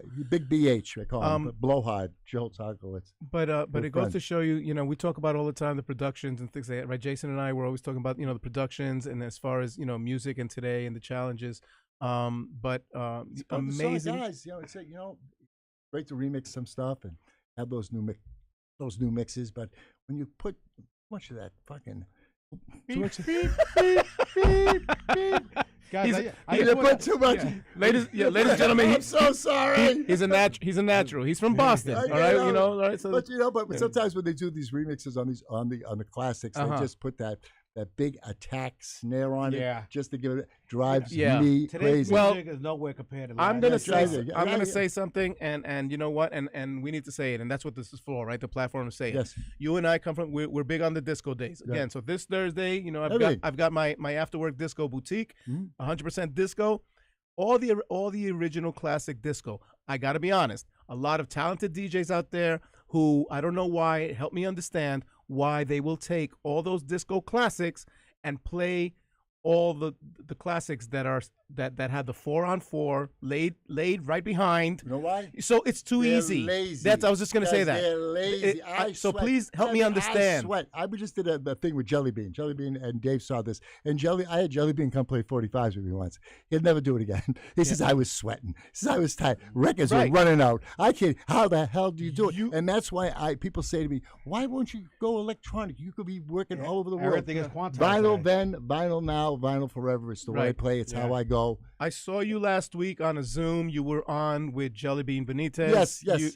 And you guys talked about that, and he even mentioned the fact that he couldn't keep up with the fact that, and we all know Jelly Bean. He's a great person, great friend, great DJ, and he laughed about the fact that he couldn't keep up with it. Yeah, that he went to you was it your house or something, and to play and he said, he said fine. He played at Mobile Mondays. He came to my house to take the records. Then he went to Mobile Mondays to play vinyl. He was like this. He could keep up.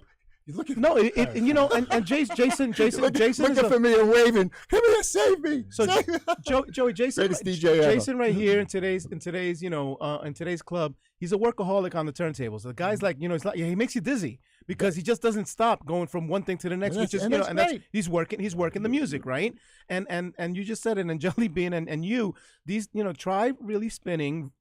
Go try 7-inch vinyls that are. Back to me. If you had a song that was 2 minutes and 46 seconds long, and you have to get ready to mix, here's the difference. That's. And I got to be careful here because I could easily swear here.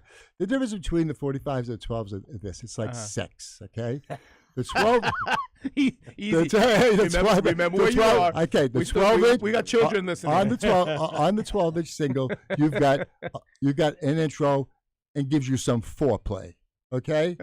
On the 45, he said that. There's no foreplay. You just got to get it right in and go because there is no foreplay on a 45.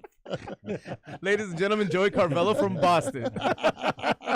He gives it to you just like it is. I gotta have we're loving this. This is an amazing show here today, and you've got so much history, but also the fact that we gotta let people know. And I'm trying to, I have your bio. I'm trying to get the bio into the chat so that everybody could also read your bio as well, and I'm going to get that information too. Sure, yeah, so let's just send that to you. Let's switch. I do have it. I do have the bio. I just want to get it into the chat room. Let's switch gears a little bit. Yes. So Joey, ladies and gentlemen, Joey Carvello in the Mix Lab with Jason Rios. I'm Lefty Hernandez, right? WHCR 90.3 every Tuesday from 6 p.m. until 8 p.m. I wish we had more time, but. I gotta leave at 7. Don't say that. It's after 7. Way after. Okay, I guess I'll stay now. I love it. So Joey, the great DJ coming from the Boston area, and we already learned a lot. Being record promoter, he worked at the radio station, and he gave us some great stories. But we're on to a new chapter. We're doing something else in our lives, huh, Joey? So what are we doing now, Joey? It took me 11 years, but we finally got published. I got a book out. Came out in late September. We were debuted at we were number 1 for 8 days in the entertainment section of the Amazon top new releases. You got that, people? Amazon. He's selling a number 1 book on Amazon. Amazon Entertainment in September, 8 straight days. And then we stayed in the top 10 on the hardcover for 6 or 7 weeks. And we stayed in the top 10 and top 15 with the Kindle for 6 or 7 weeks. So there was a great buzz. Obviously, most of it is coming out of Boston, but we're starting to feel some action in New York. And you just started. Yeah. I know you just started promoting. We just started with David German, who's my publishing consultant.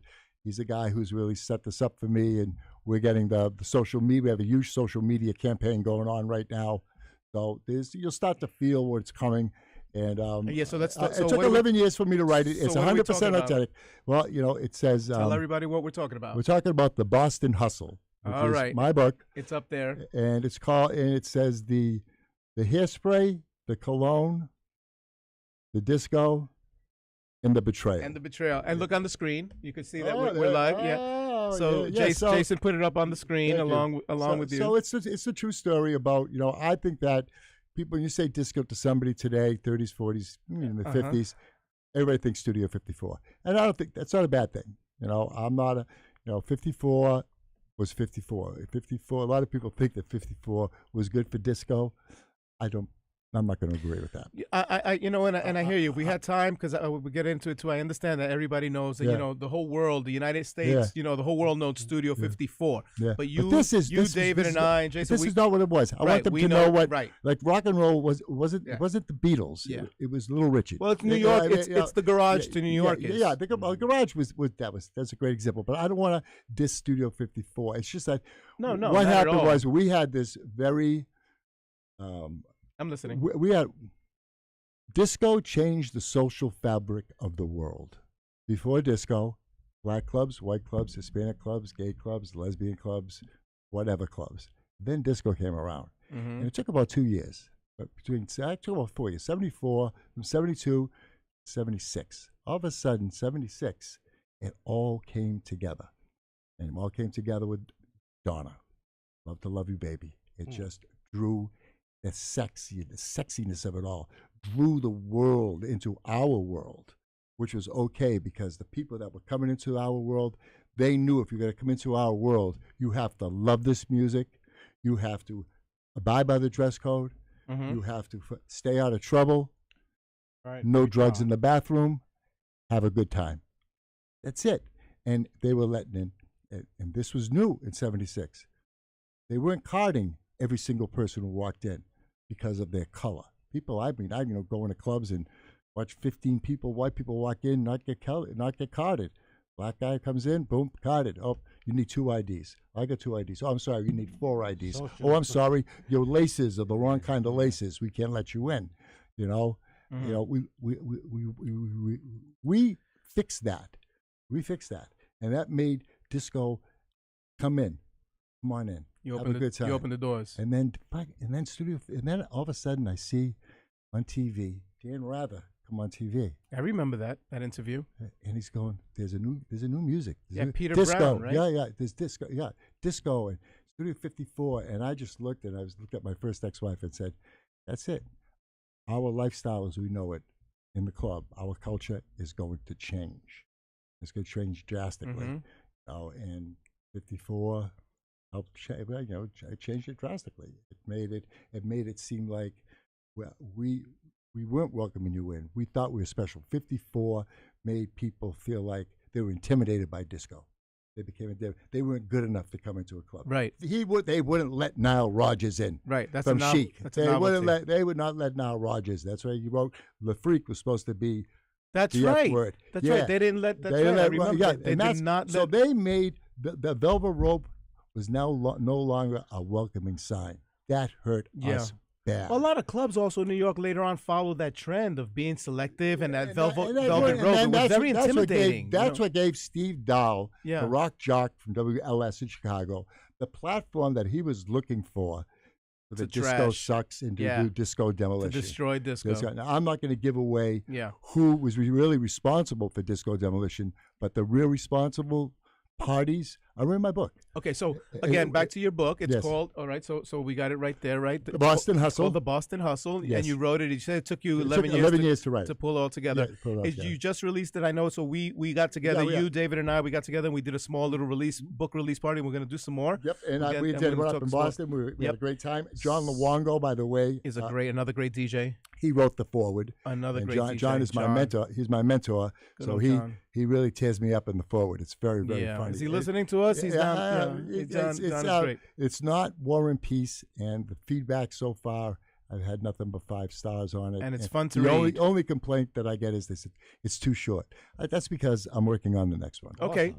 Well, so people and we're working on a film. So, I was going to get into that next. So the book is available on Amazon, Barnes and Noble. Amazon, Barnes & Noble. And we want to say this too, so we're going to have David German, who's sitting here with us. David German, as we mentioned, was a part of Columbia Records. He was a part of Arista Records, and we're gonna also dig into his brain all about that, like we did here tonight with you. But we also need everybody to know that David German is now handling book publishing, and this book is released through your publisher. Is that right? How's that work? David, when I wrote the book, I finished when I finished the book, I was saying, okay, I finished the book, and then I finished the script.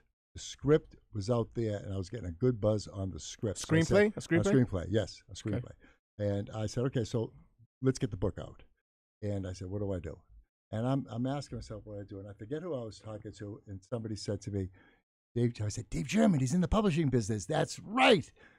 Called Dave. Dave told me what to do, how to do it, who to go to, when to do it. Yep. He reviewed it. He read it 3 times for me.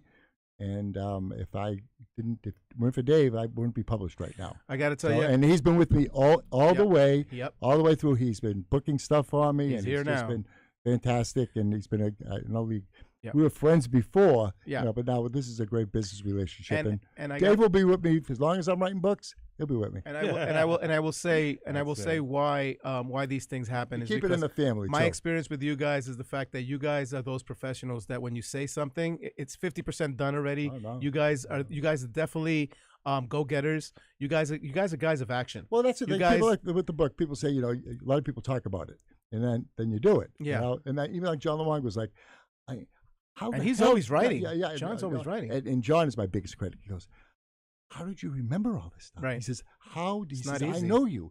He says, how? He says, and why are you still alive? I said, first of all, This industry, this yeah. is the truth, and this is not a commercial. Prevagen. Prevagen. When I started this book, I didn't remember half the stuff I remembered 2 years into Wow. Prevagen. And all Wow. of a sudden, names are coming out of the woodwork. I go, I forgot. You're back into the book. We were doing edits up until, I think, about 3 hours before I closed my eyes and hit release, send, yeah. hit send. And, Yeah. but yeah. So that's amazing. So you got the We're very happy. new Yeah. book. You just put it out. So yeah. how long has it actually been on the market It's now? been out since September 21st. September. So we're like 4 months. Yeah, it's not just that. Ray Caviano. Ray, another great guy. And he's also did a lot of promotion. He's on doing the promotions on the. Oh on the yeah, book, he got through our bass, that dance bass that we needed. Yeah. Come on. And I again, go right to Ray. Again, diehard guys that really, he's my second member. You guys John are foot Luongo was my soldiers. first mentor. you're foot soldiers. Yeah, You guys get out there, man. yeah, You work the streets, man. Luongo was my first one, my first mentor, and Ray was my second. And Ray did a lot of promotion for me on the Awesome. on the book as well. So the book is 4 months old, and you're doing radio. Tell us what you're doing with it to get it more out there. What's going on? We just started a massive social media campaign that kicked off about 4 weeks ago. It's kicked off about 4 weeks ago. So you start to feel through social media. And I'm going to keep on DJing, doing in-stores. I'm going to talk about that too. A podcast. Anybody needs me, I'm there. We also, like I said, it leads. This all leads. I wanted to have a legacy. Mm-hmm. Nobody is more surprised than I am of the success of the book and the reception of the book. I did it with no intention except for I wanted to have a record. I wanted to have a record of my stuff. But then a producer, a movie producer in Hollywood got a hold of the book, came back to me and said, "This is a film. Let's do it." And All right, that was the next. That was the next step. That was the next question. So the book, we know it's a book. You talked about it being a book because of a screenplay that you wrote. So we've heard rumors, and I've heard it time and time again. Screenplay is on its way to becoming a movie. Where are we at? We have two great writers, Stevie Long and Joel. I'm listening. My God, I forget Joel's last name. He's a great writer. It'll come to you. We had about 5 or 6 different drafts before we got it right. Once you go Hollywood, it's very, very difficult to keep it true to what you want. We finally got it where we wanted it. Got it. First person I wanted to give it to was a friend of mine who ran Boston Casting. He casted 60 movies in 40 years in Boston. Most recently, Beetlejuice 2, Coda, Oscar, Departed, Oscar, Whitney Houston story, the very first one that was done a few years back. And she flipped out for it. She was one of my disco ducks that followed me from club to club, and she actually sold T-shirts in one of my clubs, and we grew up about 5 blocks away from each other. So she went crazy for it, and we've got a major studio up in Canada who's reached out, interested, and the soundtrack, I can't give up the name of the person who's very interested in the soundtrack, but I just want to. We mentioned him earlier. That's I was going to say that we mentioned it, so we can't because I don't want to spill the beans. I don't want to spill the beans, but we mentioned him earlier, and I was once again nobody's more surprised about the enthusiasm that this person has for this, and if we can attach that name to this, Yeah. Forget about it. So Amazing. we're very confident that in the next 8 to 12 weeks that we'll be able to make an announcement. You heard it, people. So we are on the Mix Lab. Jason Rios, I'm Lefty Hernandez, and we're bringing you just what radio should be. I'm a firm believer. I love radio. I was fortunate enough to work in radio. I'm a firm believer that this is a great platform to do what we're doing right here, and we're bringing you some great talent, great information, great history, great people, and you heard it. Ladies and gentlemen, run with it. Take the information and run with it. Put it out there. Get the book. Joey Carvello is here telling us his story, where he came from, what he's done, and where he's going. Follow me on Instagram. Yep, So, I just put it out there. yeah, I put your tag, yeah, right? Joey Joey Carvello. Carvello. Thank you, David. Yeah. Joey Carvello, author Yeah, you can do both of them. There's Joey Carvello and there's Joey Carvello, author. on Instagram. On Okay, people, Instagram. so you can follow. Yeah, Jason, you had something to say? No, I just want to encourage, if anyone wants to call into the station, ask any questions, call in. Yeah. 212-650-6903. Be mindful of the time because it is 7:33. Our show ends at 8, and we still have got so much Yeah. ground to cover. But again, ladies and gentlemen, our listeners, we thank you so much for listening. This is what we want to do: is continue to bring quality radio, to you, to the listener, right? And Joey Carvello is telling us what's happening, and this is real. He's got a real book out. He's got a screenplay in the making that someday, maybe at the end of the year, you guys, we're all getting together talking about this fabulous movie I that we think saw. but people need to know that Ridley Scott, the director. Ridley Scott. Now tell Ridley Scott he did Alien. He did, tell Alien. He did all the Alien movies. What else? We're talking about some real directors, real producers. He's one of the Hollywood. top 5 guys out there. Yeah. He's doing the Bee Gees biopic. So next year you're going to get a Bee Gees movie. You think disco? You heard that, honey? The Bee Gees. You think there's going to be some disco action when that movie comes out? There you and go. There are other documentaries. I'm always being. Somebody's always calling me. Is he interested in your? He's interested in your. Who's that? In your screen? Ridley Scott. Is he interested? No. He doesn't. Right. This is on a whole different level. The person that we're looking at to direct this is a smaller guy. We're going to go. First of all, my film's going to be analog. I know you. It's not going to be digital. It's not going to be digital. I know, but analog. you told us smaller guy, but the truth is he's small on a large scale. Yes, a large scale. Okay, That's for the soundtrack. The director, we think we know who we want for the director. Amazing. And we have some casting people that we know. I know already. I mean, there were 2 Colombian club owners that I worked with in the. Hey, Jason, right? We do some background acting, right? Yeah, I think that Pitbull and Jelly Bean, I thought those roles really, really well. Oh my goodness! We'll see, Yeah. We're definitely, As the Colombians, we're gonna. I can see it. We're I can see it. We're definitely going to keep it in the family. Yeah. The problem is that everybody in the movie, except for maybe 4 characters, are 21 and 22 years old. We're all kids. These are all kids. I know. They're all maniacs. I know. You know. So we can't bring our canes onto the screen. Yeah. You gotta bring a walker. Our dentures. You bring a walker. Yeah. Oh my God. So ladies and gentlemen, our listeners, thank you so much. You're listening to the Mix Lab every Tuesday from 6 to 8. Jason Rios, your host. I'm Lefty Hernandez, co-host right here at WHCR 90.3 FM. And we are sitting with the amazing Joey Carvello, who's just telling us some fabulous information and stories. You said something before with the radio station that I could relate to. So I know I've done record promotions as well, and I worked for some independent, Rich Wyman and some other people, and they brought me a record that and I want to share this because I could identify, right? They brought me a record that nobody wanted to touch. My job, and Rich would be like, you got to go in New York radio stations, go up to Z100, go up to Hot 103 back then. It was Kiss FM, all these stations, BLS, and I'd go in, and if I'd spend an hour or 2 in the waiting room because I have to all the promoters and we chat and to see the program director or the music director, and I'd get called in. If I was in there 30 seconds, I got lucky, and that's because the record that I had, nobody wanted to play. They wouldn't touch it. As a matter of fact, Frankie Blue was the program director at Z100. I'd go to see him, and I walk in with this record, and he said to me, and I'll tell you what the record is. He says to me, Lem, what do you got for me? He goes, and don't mention that record, because if you mention that record, he goes, I'm not playing it. All that to say that what you do and what you did is you worked music that you believed in. The record that I believed in it. They gave it to me and they said, what can you do with this? Corey Robbins came to Rich Wyman and Run DMC had this big album, and he said the priority, we got to put Run DMC through the roof. Right. Big, you know what? I don't want to hear nothing but Run DMC. And he came to us, and at the same time, with the retainer, he said to us, he says, you know what? I got this project here. Says, test it out, see what you can do.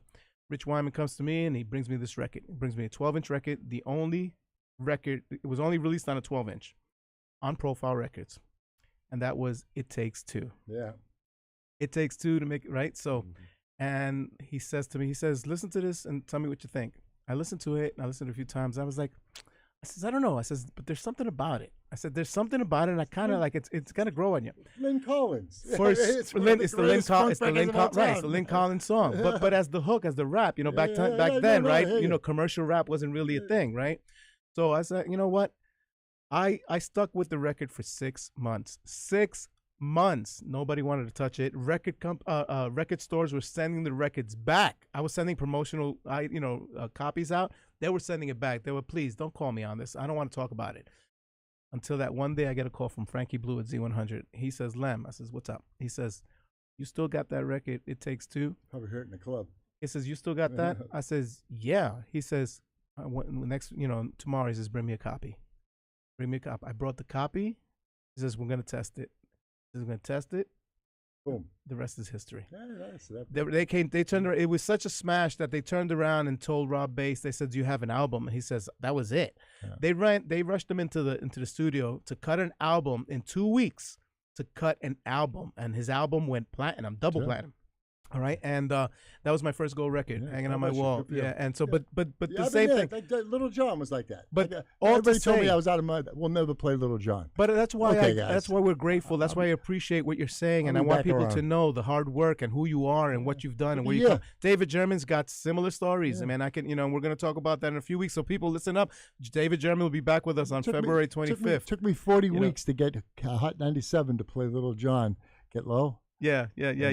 They asked him for the show, and Tracy Clarity to this day says the greatest jamming show ever, the Hot 97 jamming show ever was the Little John show, because we had Little John. It was all on the stage at the same time. Little John, Pitbull, Yin Yang, Fat Joe, Big Pun, Elephant Man. That's the 90s right there. You just mentioned the 90s. Yeah. This was later on. This was 2002. Elephant Man. Elephant Man. They were all. It just was insane. Yeah. I never saw anything like it. And they just started playing his record too. Amazing. It took me. They were the last radio station in the entire world to add Little John.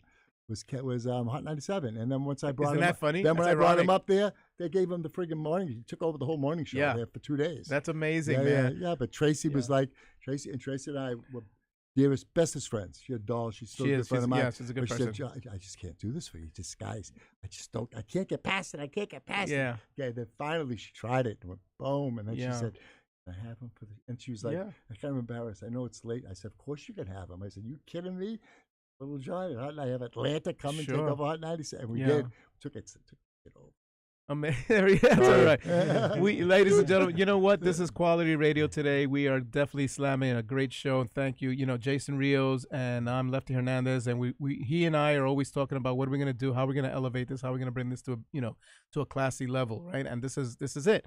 We bring in people like Joey Carvello, Dave German, who will be with us again, and telling us, these are the real McCoys, people, and this is what makes a difference, and this is what we're trying to do, and put us in a great direction. And Joey is here today telling us his history. He's a DJ. Still DJ all the time. I was just going to say that. Oh, yeah. He's got the book, The Boston Hustle. And Joey and I, we've been collaborating, we're talking. So Joey also, too, in New York, for many who've been there and know, many years ago, he was DJing at this thing called Mobile Mondays at the Bowery Ballroom down in the Lower East Side. Bowery Electric. Bowery Electric. Well, it was that's up the street. Oh, it was up the right. Yeah. And so that was downtown, and for many years, and it was on a Monday night, very successful. Yeah. And so we're collaborating, we're talking. So we're going to be telling you a lot more that we will be doing. But Joey is still we're going to be doing some stuff together. We're definitely, and as you heard, he's got this book, The Boston Hustle, that's also looking to be a movie someday soon. And I can't wait. I can't wait, man. I was just going to say, call us. We got called. Take a call. We got a call. So people, it's your turn. Call us. I know you guys have been listening. Go ahead. Who's on the air? Call WHCR. Who's speaking? Hi, it's me, Rhythm. Hey, Rhythm. Hi, Rhythm. How you doing, guys? Okay. Say hi to Rhythm. Hi, Rhythm. You met Rhythm at the at his party. Oh, I did. Yeah. Okay. Yeah. Hi. Hey there. Hi, Joey. I just want to say great show, guys. I also want to tell Joey, man, what an interesting book. I love the story. I do want to ask you a question, though. Sure. I want to ask you, how did it really feel when you finally went to the club to go play for the first time and had all the records you were looking for? Oh, I back then, the records would stay at the club. The club would own the records. DJs, we really didn't bring a lot of records with us. They were house records. So that we would go to a store once a month, buy records to the club, and leave them in the club and share them with the other DJs. Explain what you mean by house record. Not when we talk about house. Yeah, not the house you talk about. Today's in other words, house. it's owned by the club. The club owns the records, so they belong to the house. They belong to the place that we're working. So I would use records that were there, but I did bring 3 or 4 records. That first night, I was scared to death. Because I was in this little booth that you had to sit down on the chair with wheels, and I didn't know how to DJ. I had seen people do it, and the only reason why I got the job is because I think that I looked better than the other people that were there. I was cleaned up. I had a haircut. I made up the title of some records. He thought I was talking about music that nobody knew, didn't even exist. But I do remember I started with audition. I started with the tambourine record, and I remember played Mighty Mighty, and I played Lipstick by Michael Polnareff. Wow. And I just played the records that I heard everybody else play. I didn't know how to put them together. That I learned. It took me time to figure that out, but it worked out pretty good. But that first night was pretty amazing. I was nervous, but then all my friends, they all showed up, and they danced the whole night. So, yeah, it was a lot of fun. Awesome. Okay. And I knew that in that moment, this was it. This was what I wanted to do. This is what I wanted to be. You know, I wanted to be in the music business, and this is my way to get into it. And if I stayed being the DJ for the rest of my life, I would have been happy with that too. But I was lucky, and I was able to parlay it into a pretty good music career. And I'm still playing records. You know that. I still love. Get the book. Yeah. The book is available on Amazon. Thank Tell you. them, Rosie. My personal book, but Rhythm. You Rhythm, that I'll sign one for you. Next time I'm out. I have my book. you Joe. gave She it to did. us. You did. I did. I signed. Did I sign it for you? Yeah, she's my girlfriend. Yes. Oh, okay. There you go. There we go. Okay. I was now just got gonna it. say. So yeah, Rhythm was. So we had a book signing. You know, our Okay. first book signing at the Copacabana, and yeah, Rhythm was there with us. And yeah, so you read it, huh? Rhythm, good book, huh? Very interesting. I mean, you guys have to. You have to get the great story. Thank you. Great story. There you go. You know what? We need to put up where people could get it again. Also, so I'm gonna put that in the chat. What is it? Amazon? Yeah, Amazon. Rhythm. Put that up where they can get the book. Yep, Amazon. I'm putting it up as well. Amazon Oh, you and did? Barnes You and did? Noble. And Barnes and Noble. So hard. Yeah. So for you old fashioned who like to walk into a bookstore and pick Yeah, up. please. And sit. I yeah. encourage people to go to the bookstores and Yeah. ask for it. Yeah, I You love know, that. I still like to go into Barnes and Noble because you could sit there. You could actually. And if somebody goes out there that's listening and goes to Barnes and Noble and they don't have it, you know how to get in touch with me. Yeah. Get in touch with me, and we'll take care of you. Yeah, I put some information too, and we're gonna keep doing that. Yeah, you guys can get in touch with me, Yeah. and we'll make sure if that store doesn't have it, you let me know, and we'll make sure that you get a signed copy Awesome. at a That's amazing. discount. Thank you so much for that wonderful question, All right, Rhythm. guys. Good night. And Joey, thanks a lot for coming to Bless the Mix Live. We really appreciate having you there. It was my pleasure. Thank you for Awesome. calling, Rhythm. Thank People you. call us. Keep calling us. All right. 212-650-6903. 212-650. I'm sorry. 212-650-6903. We still have some time. Joey Carvello in the studio with us. Amazing. Please don't wait to the last minute. Yes, don't. We know. And we're trying to grow this and more time. But right now, let's just grow the show. And we've got Joey Carvello, the Boston Hustle. Call us. Put it in the chats. Tell us more, man. I know you got more for us. What do you need from me? Most of the stories I have are filthy. I can't tell. I can't tell the. Let me one get the that- buzzer ready. I- Beep, I- beep, I beep. can't tell. I can't tell. I'll tell you a story. I'll clean it up. Yeah. Okay. Yeah. Let people know. I mean, I'm going to clean it up. This is a jelly bean story. All right. Everybody knows. Okay, Yeah. so everybody Jelly knows bean. jelly. First of all, jelly bean is not only to me, if it's the ninth inning and I'm down by a run and I got to get a hit and to win the game, or I'm down by a run, John Jellybean Benitez will be my batter every single time. And it's not that I don't love Danny Cribbett, David, everybody around, all those are you great guys, DJs. Natasha Diggs, Just Play, Stretch, all of it. They're all great. But for me, JB's my guy. So I have JB signed to Atlantic Records. And he's got a lead singer. Her name was Nikki Harris. You're going to tell us another story that I got a question for. Yeah, Nikki Harris was a background singer for Madonna. And everybody knows about John's relationship with Madonna, which I was never impressed with. I was more impressed with Phoebe Cates than I was Madonna. Phoebe But Cates. that's another story about John. So Jellybean and I are down at a winter music conference. I believe it was 1992. I forget what year. 91 and 92.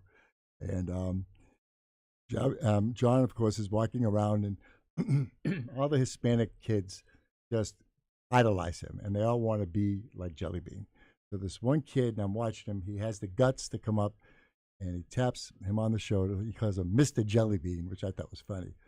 He said, Mr. Jellybean, can you give me one piece of advice that will help me become like you? You said, go ahead. And he said, you've got to have a lot of boop boop with beautiful women. And walks away from the guy. Puts his hand, walks away from the guy. And the guy's standing there with his jaw down, and he was like, I thought he was going to cry. And I'm saying, I don't know what's wrong with him. What did you just do? He goes, don't worry about it. I watch. So later on that day, same guy walks by with two hot girls. Jellybean walks up to him and says, practice, practice, practice.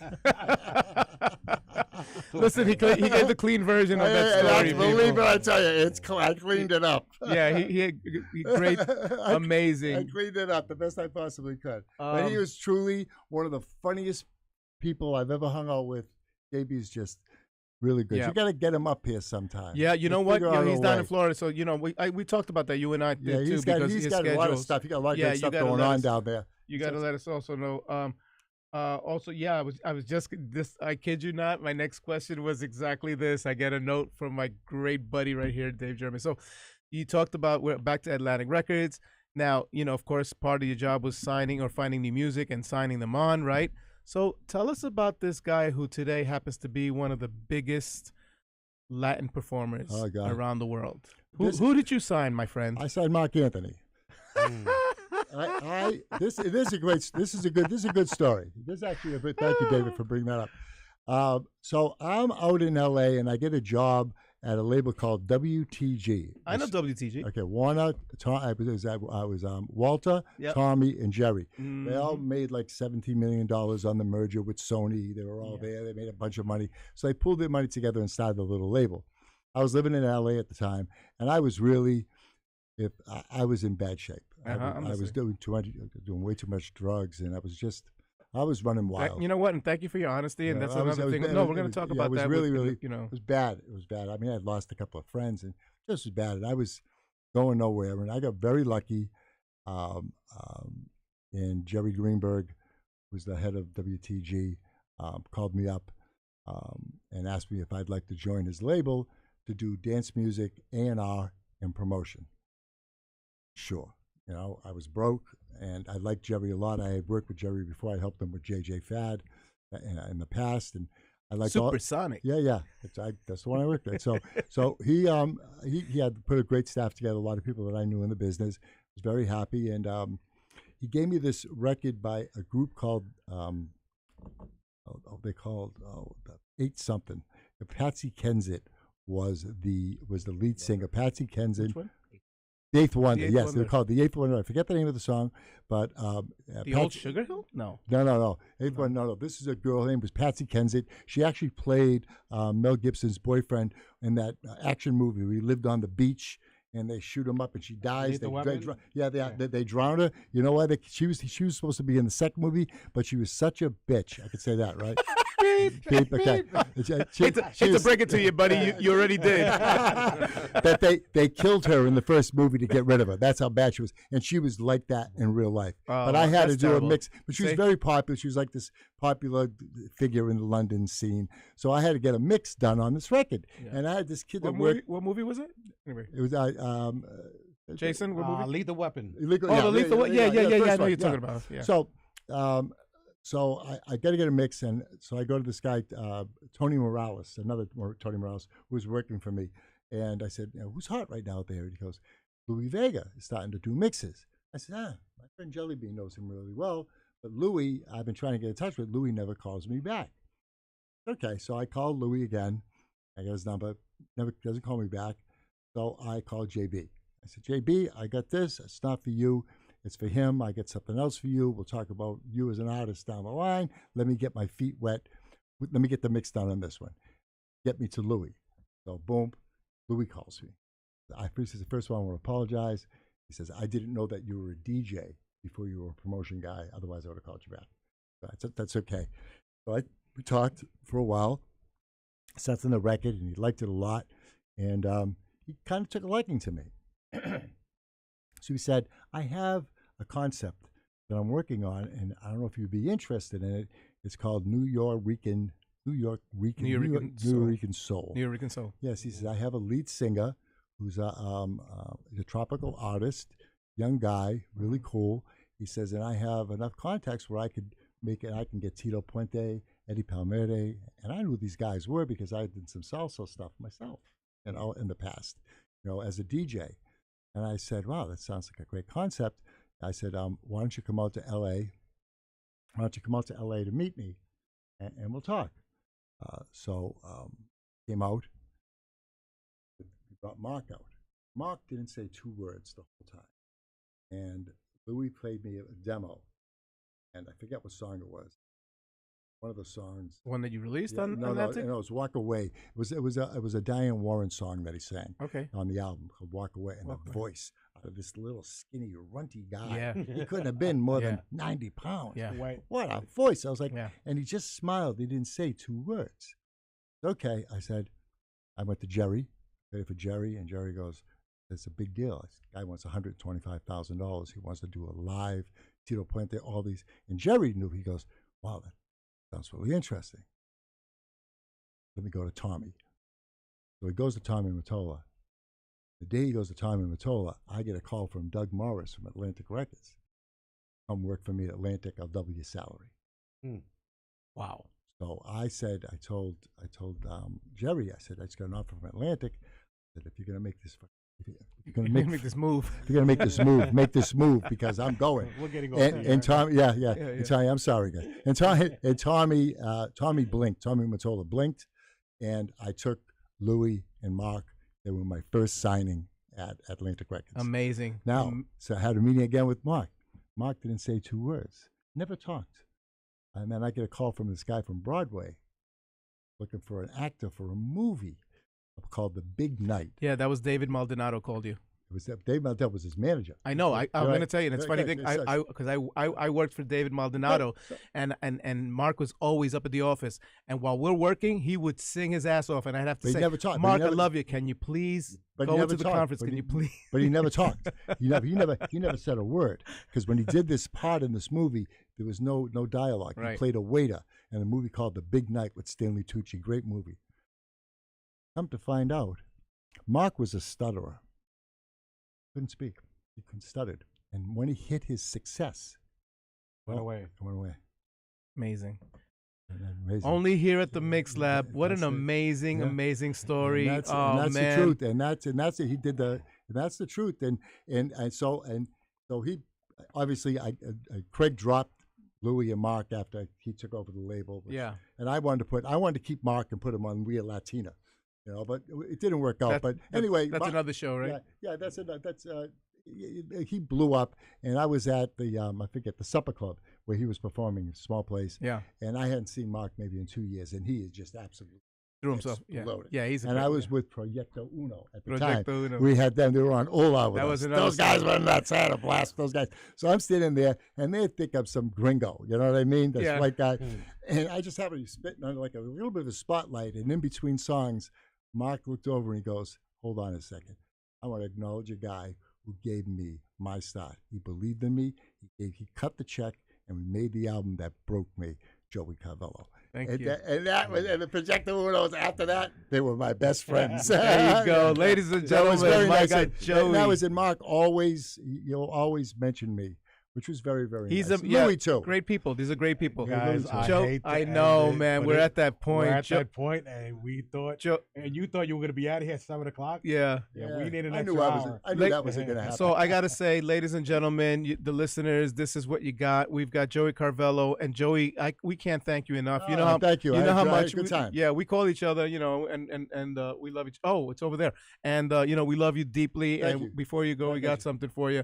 But we will be having more great shows. David German, who's in the studio here with us, is going to also get interviewed on February 25th, and we're going to pick his brains. He's got a lot of great stories just as well. I love David for a long time. You guys, I know you have been blessed, and thank you for blessing us here at the Mix Thank you. Lab. But one thing that we do, we've got that thing, but also tell them about Just Thursday. And one thing that we do every time we have a guest, we like to present you with something.